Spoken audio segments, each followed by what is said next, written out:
Hello everyone.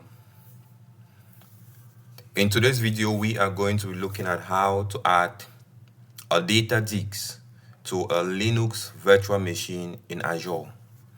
Now, when it comes to a disk, we have three types of disks in a virtual machine. We have the OS disk, we have the temporary disk, then we have the data disk. Now, the OS disk, it is that disk that carries the image, that boots the image, that runs the image, and it is abbreviated as the C drive. You know the C drive in Windows. So the OS disk is the same as the C drive. Then we have the temporary disk, which is the D drive, and that temporary disk, it is that disk that stores stuff but not permanently. So if there is a reboot or if there is a redeployment of the virtual machine, everything that has been stored in that disk is being lost.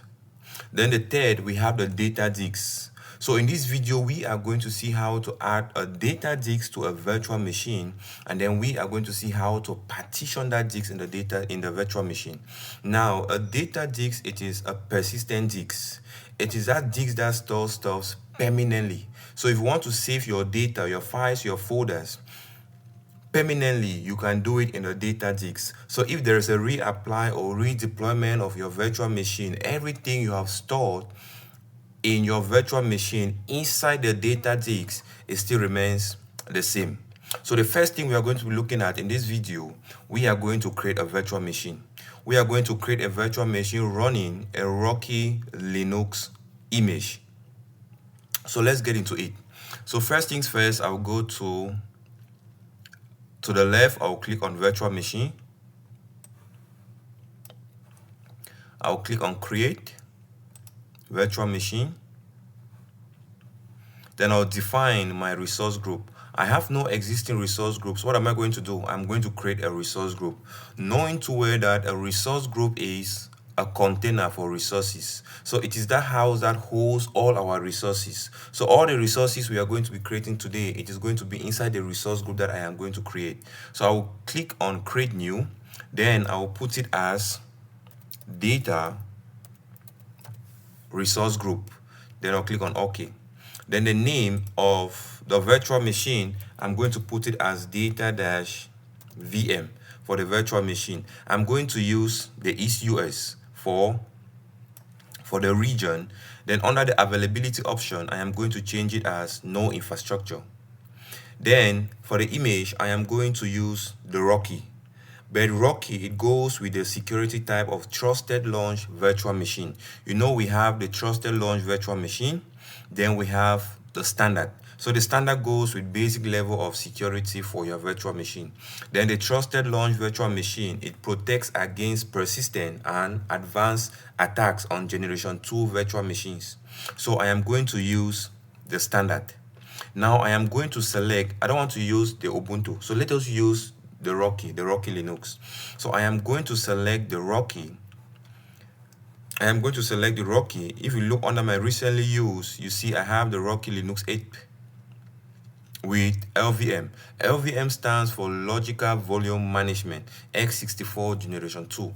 So should in case you're not seeing the Rocky under your recently used, you can click on see all images. When you click on see all images, I am going to search. I will just type Rocky Linux, and I will click enter or press enter to see the different options under Rocky. So the first one, where we have the Rocky Linux for x86-64, I am going to click on the select. I am going to click on the select, and I will select the first option, the one with the LVM. It has been selected. Then for the size, I'm going to use the standard B2S. Then for the authentication type, I'll go with the password. Then I'll give the name of my username, Yandtech. Then I'll give the password. I'll confirm the password.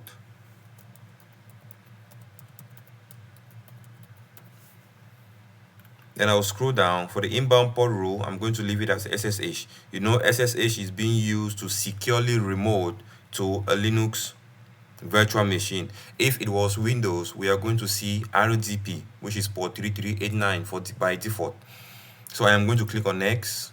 I'll click on ignore. So I'll change the disk from the premium SSD to the standard SSD. Standard SSD, it is best for web servers, widely used enterprise application, and for development and testing. So I am going to use the standard SSD. Now for the data disk, the whole essence of this video is to see how to add a data disk to a virtual machine running Linux, specifically Rocky. So there are two ways which can be done. It can be done at the level of adding the disk in the course of creating the virtual machine, or adding the disk after the virtual machine has been deployed. Now this is vertical scaling. We know when it comes to scalability, there are two types. We have vertical scaling, then we have horizontal scaling. So us adding a disk to a virtual machine, or adding a RAM to a virtual machine, or adding a CPU to a virtual machine, it falls under the vertical scaling. So I am going to add the disk after the virtual machine has been created, but it is also very possible for us to create the disk in the course of creating the virtual machine. But in this lab, we are going to do it after it has been created. But if you want to add a disk in the course of creating the virtual machine, it is just for us to click on create and attach a new disk. Then we define the name of the disk. So I'm going to put it as data disk. Then for the source type, I'll leave it as it is. Then for the size, let's say we want to define a 64 gigabyte for this data disk.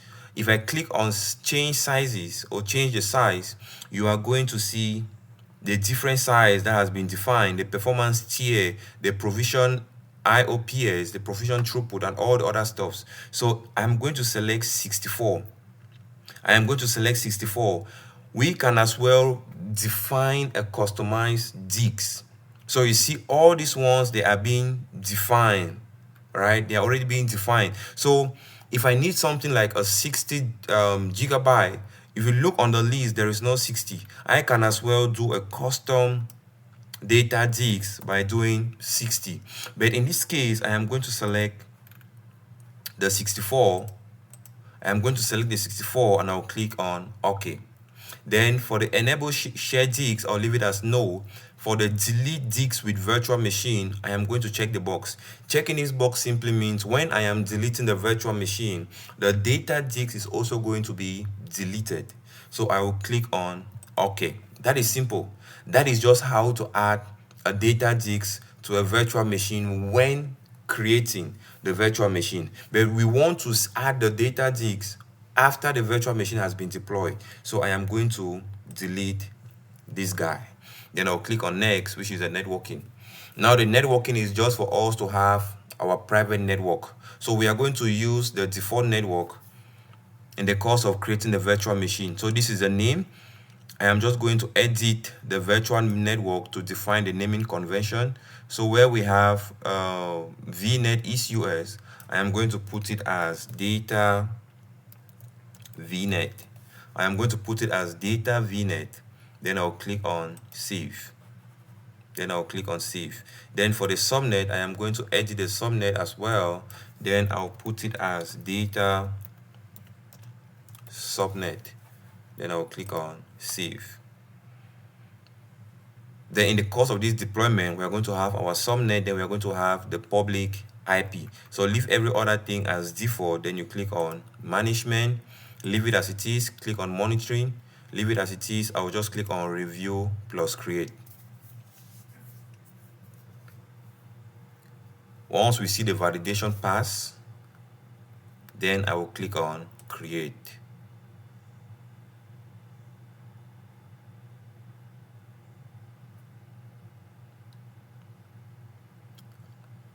All right, there we go. So deployment is in progress. So once the deployment is complete, then we are going to add our data digs.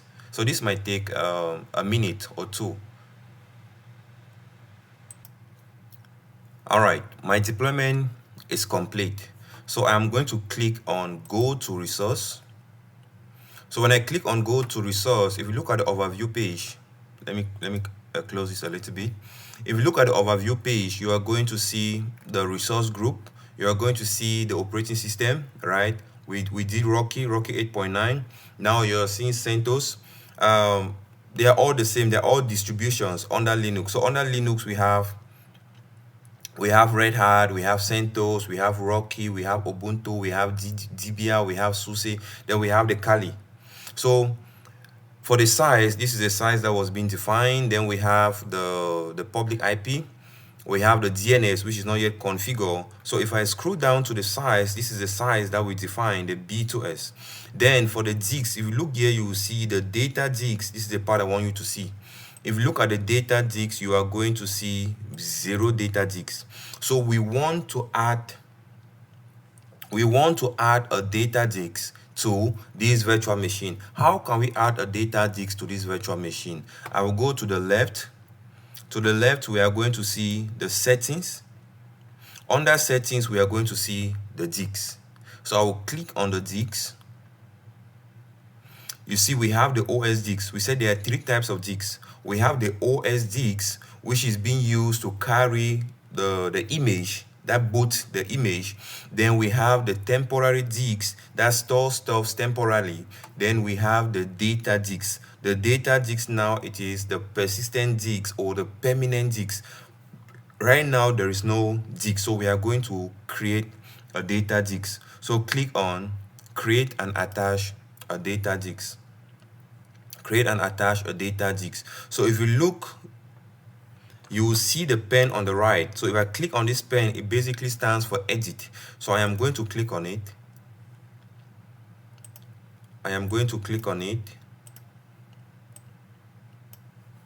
Then I will define the name for the disk. I'll put it as data disk. I'll put it as data disk. For the source, I am going to leave the source as it is known. Then for the size, you see we have 4 GB. So I am going to change the size. Then I'll put 64. So I will define the 64 bit. Then I will scroll down. I will leave the custom. Once you select 64, you will see the custom disk highlighting the 64. Then the performance tier, we are going to leave it as default. We are going to use the default performance tier. So I am going to click on OK. Now, once we click on OK, we leave everything as it is. Then we click on OK. So now the data disk has been added. So I will click on Apply. Once we click on Apply, the disk is going to be created. Once it has been created, then I am going to connect to the virtual machine. So that is the next thing. We are going to connect to the virtual machine, and then we are going to initialize the disk. So we are done with the first part. The first part is for us to create a virtual machine. The second part is for us to add the data disk. Now the third part is for us to connect. It's for us to connect to the virtual machine. So I'm going to click back on the overview. I'm going to click on the overview. Then I am going to click connect. You see, when it comes to Linux, for us to connect, I am going to be using Mobile XTEM. Mobile XTEM, it's an application that you can download. So you go to your browser, just a quick view for you to see how to do it. If I click on a new tab and I search for Mobile XTEM, we are going to see the Mobile XTEM download. So I'll click on it and I'll go to the Mobile XTEM site. You see we have the download Mobile XTEM for Windows. So if I click on the download Mobile XTEM for Windows, we are going to see the Mobile XTEM. So you can download this guy and you quickly install. The installation, it is direct, no complication. You just click next once it has been downloaded and you are good to go. So let me open the Mobile XTEM from my side. Then I will show you how to connect, because that's what we are going to use. So this is my Mobile XTEM. This is how Mobile XTEM looks like. So after you downloading the Mobile XTEM, this is how it is going to look like. So I am going to bring up my IP address. That's the first thing. I am going to copy my public IP address. Copy. Then I'll go to Mobile XTEM. I am going to click on session. Since as for us to connect remotely to For us to connect remotely to a Windows virtual machine, a Linux virtual machine, we need SSH. So I am going to click on SSH, then I am going to paste the IP address. I'll put the username that I created in the course of creating the virtual machine, Yandtech. The port number is 22, so I'm going to click on OK. Then I'm going to click on accept. Then I am going to put in my password. I am going to put in my password. Then I am going to click on or press enter. Then I'll click no. Alright, there we go. So this is my virtual machine. So I will just clear my screen for now. And there we go. So we have successfully created a virtual machine. We have added the dig. So now let us proceed by looking at the next step. The next step, we are going to partition the digs. That's what we are looking at. We are going to partition the digs. Right now, if I type the command df-h, all right, I'll need to put sudo in front since as I am logged in as a normal user. You see, when it comes to Linux, we have a normal user, then we have super user. The super user for Linux, which is acting as the administrator, it is called the root, right? So if I do sudo cat etc passwd. Passwd is a file that stores users, the attribute of the users. So if I do enter, you are going to see the root. So this root, it is the administrative or the super user.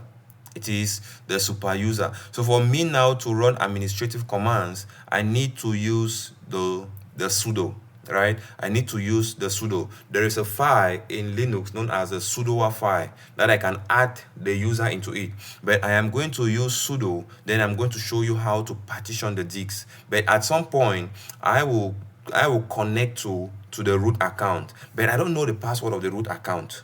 So how am I going to create the password of the root account? So for us to create the password of the root account, I will do sudo. Let me clear the screen first. I will do sudo passwd root, because that's the person I want to create the password. So sudo passwd root. They're asking me now for the new password. So I am going to type a simple password.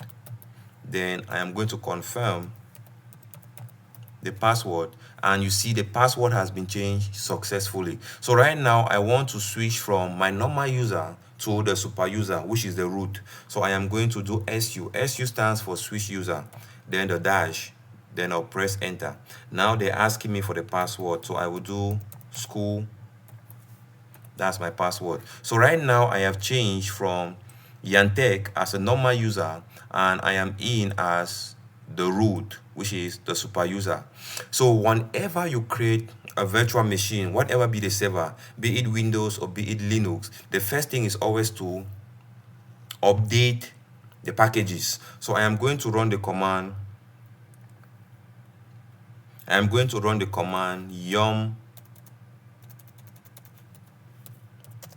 Yum update -y. Yum update -y. So that's it running. So once it is done updating, then we are going to continue. We have to update first, and then I'm going to walk you through how to add or how to initialize and partition the data disks. All right, so the update from my side, you can see the complete. So we are good to proceed. So let me clear by using the clear command. So I am going to type a command df-h.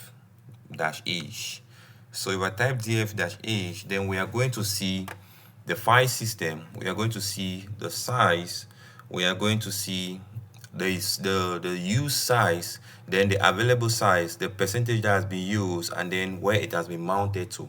So the file system, when it comes to Linux, we have different types of file system. We have the XFS, we have different types that you're going to see: the the ext4, the ext1, ext2, ext3, ext4. So in the course of us partitioning the disks, we are going to use the XFS. So for us to see the file type, I will do df dash uppercase T, right? So you see the type. We have the temp file system, we have the XFS, then we have the VFAT, then we have the ext4, then we have the tempfs. So as we said, we have three types of disks. We have the OS disks, which is abbreviated as dev stands for devices, then SDA. So the SDA stands for the OS disks. Remember, in the course of creating the virtual machine, there was an OS disks. Then the temporary disks, we have the temporary disks as SDB. Then where is the data disks? You see, we define a data disk of 64 gigabyte, but we, in the course of typing df-h or df-t, we are not seeing the data disk. So where is the data disk? So I am going to type a command. I am going to type a command fdix-l fdix-l for us to see the data disks. So we have the temporary disks, right, that has been partitioned. Then we have the OS disks. This is the OS disks, right, the one that is running the image, our operating system. So it has been partitioned to 1, 2, 3, 4, 5, and then you will see the different types that have been listed in the course of the partitioning. Then we have our data disk. So this is our data disk, and the data disk, this is the size that we define. But this data disk, it has not been partitioned and it has not been mounted to any directory. That is why when we do df-h, we are not going to see our data disks being partitioned or being mounted to any directory. So the first thing that we are going to do in the course of the partitioning, we are going to be running some commands. So let me increase the size of the mobile extem so that it is going to be visible.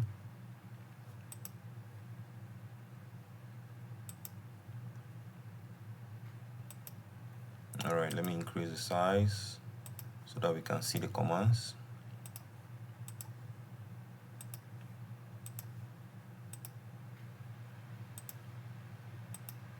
All right, I think we are good at this level. Okay, so I am going to type the first command. So the first command we are going to do, we are going to make the file system, right? We are going to make the file system. We said the file system that we are going to use is the XFS. So I am going to first of all start by partitioning the disks. We have realized, you type in the command fdix-l, that the name, where am I typing? fdix-l, the name of the disk is dev-sdc. So this is the name that I am going to use. So I am going to start with the partitioning by doing fdix, then the name of, which is dev-sdc, right? So I am going to do enter to begin. So we have the M, so I'm going to be typing now the commands. So we have the M. If I type the M, it is going to give us a help. So when you type the letter, then you press enter. So if I do enter, you're going to see the letters and the different stuff that they are doing. So you see, we want to add a new partition.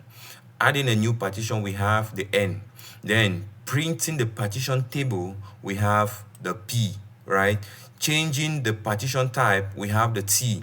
So there are different partition types. For example, we have the LVM, logical volume management. So if you want to create a logical volume management disk, then we need to change the partition type. But now we just want to partition the disk. So I am going to press N, then I will do enter. Let me take this up. All right, I will do N, I will press enter. Now they're asking for the partition type. We have the primary, then we have the extended, right? They are for free. Now nothing has been partitioned under the SDC. The SDC is still empty. So I am going to press enter, right? The default is P. So instead of me typing P, I will just do enter because it has already been marked as default P. So I will do enter. Then we have the partition number from 1 to 4. So the default has been marked as 1. So since as this is the first partitioning number, so I am going to leave it as default. So I will press enter again. Then for the first sector, the sector ranges from this to this, and the default is 2048. So I am going to press enter. Then the last sector is for us now to define the size that we want to partition. In the course of adding the data disk, we added 64. Now I can choose to partition all the 64, or I can actually segment a certain sector from the 64, be it 20, be it 10, depending on the project you are working on and depending on the data that you want to store. So let's say for this project, we want to partition a 20 gigabyte. We want to partition a 20 gigabyte out of the 64. So the first partition is going to have 20. How are we going to do it? So I'm going to put the plus 20, then gigabyte abbreviated as G. You see how it has been defined. Kilobyte, megabyte, gigabyte, terabyte, and so on. So I am going to set it as 20 plus 20 gigabyte. Then I'll press enter. Then I'll press the enter. You see, created a new partition 1 of type Linux and of size 20 gigabyte. So I am going to press the P just for us to verify. So I'll press P, then I will do enter. So when I press P and you see enter, you realize that we have partitioned the dev SDC, and now we have SDC1. You see, we have the SDC1, and then we have the size that has been defined, and then we have the ID. The ID for this type Linux, it is 83. If you want to see different types and their ID, I will just go ahead and I'll press T. So if I type T and I do enter, for me to see all the codes, I'll type L. I will do enter. So these are the different types and the ID. So under the Linux, we saw 83. So this is the 83. If I was doing Linux LVM, logical volume management, I would do 8E. But for now, we want to just do the partitioning at the level of Linux. So we have defined. So I will just go back to my P, right? I will just go back to my P, or since as I have already partitioned it, I am going to save it, right? I am going to save it by typing W, and I will do enter, right? By typing W, and I will do enter. Okay, let me confirm this. Let me go to the M. Then I'll type the P, and this is what we have. Then I'll type the W to save it. So it has been saved, right? It has been saved. So we have the first partitioning, SDC1. So I am going to clear the screen. If I do df-h, look at what happens. If I do df-h, in as much as we have partitioned to SDC1, by looking at df-h, that gives us the file system, the size, the use, the available, the percentage, the mounted on. We are not still going to see the SDC1. Why? Because though it has been partitioned, but it has not yet been cooked. It has been partitioned, but it has not yet been cooked. So we have to cook the disks. How do we cook the disks? We will start by cooking the disks by defining the file system. So we are going to run the command mk, right? mkfs dot the file system, which is xfs. Then we are going to define the disks that we have partitioned, which is dev sdc1. Dev sdc1, that's the disk we partition. So I will do enter. Right now you see it has been cooked and everything has been defined. Still yet, if I do df-h is still the same. It has been cooked to the file system, but it has not been mounted. It has not been mounted. Why? Because we have not defined the directory that we want to mount the disk into. So I am going to create a directory. So I am going to create a directory, and the command for us to create a directory, it is mkdir. Then I am going to create a directory data. Right? I am going to create a directory data. Now data has been created. So if I do ls-l, we are going to realize that we have the data that has been created. So I am going to mount. Let me get into this.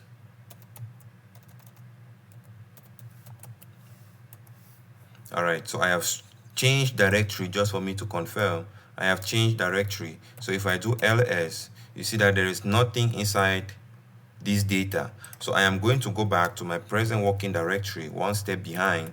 I will do pwd just for me to confirm. Then I am going to clear for us to move to the next. So I have created a directory. So the next thing which I am going to do, I am going to mount now the disk to the mount point, or better still, the directory. So I will use the command mount. Then I will define the disk, the device, sdc1. Then I created a mount point data. So I am going to mount it to this guy. Now it has been mounted. But now it has been mounted, though we have mounted the disk, but it has not been mounted permanently. It is temporal. So if I do df-h,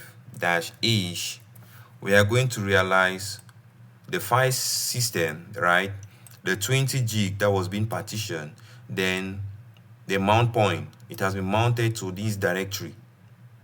It has been mounted to this directory. If I do fdisk-l, we scroll down, we realize that this guy, this is the mother disk, the data disk. Now the data disk has been partitioned to sdc1. So we have mounted. I can now use it now to create my folders, to store my folders, or to store my directory. But this guy, it has not been mounted permanently. We have it as temporal. So if I reboot my virtual machine, I will need to mount, right? I will need to mount again. But I want to make this guy to be mounted permanently. Now there is a file that is being used to mount devices, or to mount partition disks. It is known as the fstab. It is known as the fstab, file system table. So if I do cat etc fstab, you are going to see the fstab, right? This is the fstab that is being used now to map or to mount stuff permanently, to mount the disk permanently with the fs type, with the mount point. Everything is being defined. So I am going to map the mount point and the def sdc1 permanently. So how can we do it? I can vi into the file, and I define the different patterns. We have 8 of them. I can define the different pattern, or I can use the echo. I can echo the file, echo the content into the fstab. So let us work with the echo. So I am going to type the command echo. I'll open my code, and I will do start with def by defining the name of the disk that was being partitioned, sdc1. I will give a space, then I will define the mount point, right? I'll give a space, then I will define the file type, the file system type. Then I will set it as default. Then I am going to define 00. If there is a reboot, by checking if everything is fine, just proceed. So I will close. then I will append, right? Since as I am adding to the fstab, if I do it this way, then I am going to redirect. So I am adding everything that is inside the fstab. It's going to be deleted. It is going to be deleted, and what I have written, it is going to be added. It is going to be added. So I am going to leave it the way it is. Then I will append, right? It is a double. It's a double of greater than. Then I am going to define the fstab. fstab etc fstab fstab. Then I will do enter. So if I recall my command, you will realize that it has now been added permanently. So if I do df-h, we have it there permanent. We have it there permanently. Now I can unmount and I mount. I can unmount since it has been defined inside the fstab. I can unmount the mount point, then I mount it back. Now the command to unmount, it is just umount the mount point data. So if I do this, it has been unmount. So if I do df-h, you see it is no longer there. It has been removed. I can mount it back. Now the reason why I can unmount and I mount back, it is because it has been defined permanently inside the fstab. So I am going to mount it back. So I will just do mount -e, mount -e, which is simply meant to mount back to or mount back the file system. So I am going to press enter.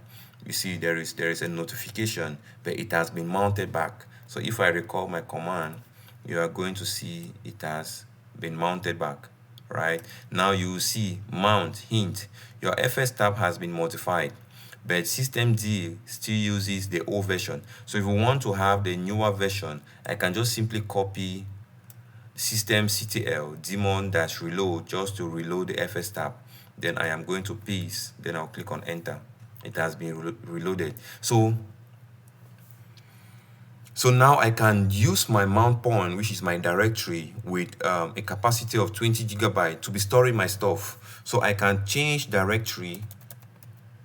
Just to wrap it up, I can change directory to data, right? You see I have changed directory to data. So if I run the command pwd, you see I am now in the data directory. So I can be storing, I can save my files or I can save my directories in this mount point. So if I want to create a file, let's say touch file 1, file 2, for example, file 3, where is it going to be stored? File 1, file 2, file 3. It is going to be stored inside the data. I can as well create a directory, mkdir.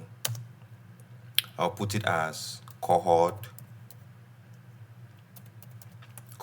7.